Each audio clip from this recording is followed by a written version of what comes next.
Kayamkulam welfare പാർട്ടിയുടെ നേതൃത്വത്തിൽ വഖഫ് ബില്ലിനെതിരെ പ്രതിഷേധ പ്രകടനം നടത്തി. മണ്ഡലം പ്രസിഡന്റ് മുബീർ എസ് ഓടനാട് ഉദ്ഘാടനം ചെയ്തു.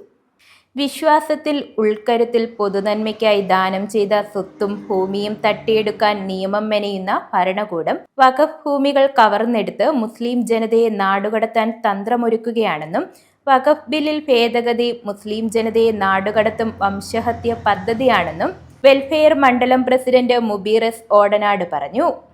മുസ്ലിങ്ങൾ ഒരു ഏകീകൃത സ്വഭാവത്തിൽ ഈ രാജ്യത്തിന്റെ എമ്പാടും അവർ സമ്പാദിച്ചും സംഭാവന ചെയ്തിട്ടുമുള്ള എല്ലാ സ്വത്തുക്കളും യഥാർത്ഥത്തിൽ വഖഫ് എന്ന് പറയുന്ന ഒറ്റ ഒരു ബാനറിന് കീഴിലാണുള്ളത്, ഒരേ ഒരു ബാനറിന് കീഴിലാണുള്ളത്. അതേസമയം ഇവിടെ ഇതര മതവിഭാഗങ്ങൾ എല്ലാം അവരുടെ ആരാധനാലയങ്ങൾ പലപ്പോഴും നിരവധിയായ ബാനറുകളുടെ കീഴിൽ, നിരവധിയായ ട്രസ്റ്റികളുടെ കീഴിലാണുള്ളത്.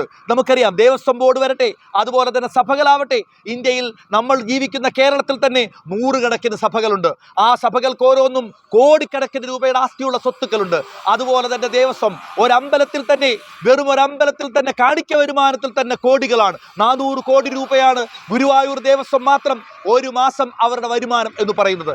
ഈ വരുമാനം എല്ലാം അടച്ചൊതുക്കി കാണിക്കയിൽ തന്നെ തുടരുന്ന ഒരു കാലത്താണ് മുസ്ലിങ്ങളുടെ സമ്പത്ത് മുന്നിൽ വെച്ചുകൊണ്ട് വഖഫ് എന്ന് പറഞ്ഞ സ്വത്തുക്കൾ പിടിച്ചെടുക്കുവാൻ വേണ്ടി അതിലേക്ക് നോൺ മുസ്ലിം ആളുകളെ, മുസ്ലിം അല്ലാത്ത സഹോദരങ്ങളെ അതിൽ അംഗങ്ങളാക്കണം എന്നും ആലപ്പുഴ ജില്ലാ സെക്രട്ടറി അൻസാദ് അമ്പഴ, അസറ്റ് സംസ്ഥാന കൺവീനർ വൈ അർഷാദ്, മണ്ഡലം സെക്രട്ടറി നവാസ് ആലയിൽ, സലാഹുദ്ദീൻ ചേരാവള്ളി, സക്കീർ ഹുസൈൻ പൊന്നാരം, അഷ്റഫ് കാവേരി തുടങ്ങിയവർ പ്രസംഗിച്ചു. ഷഹീദാർ മസ്ജിദിന് സമീപത്തു നിന്നും ആരംഭിച്ച പ്രകടനം ടൗൺ ചുറ്റി പ്രാതങ്കമൂട് ജംഗ്ഷനിൽ അവസാനിച്ചു.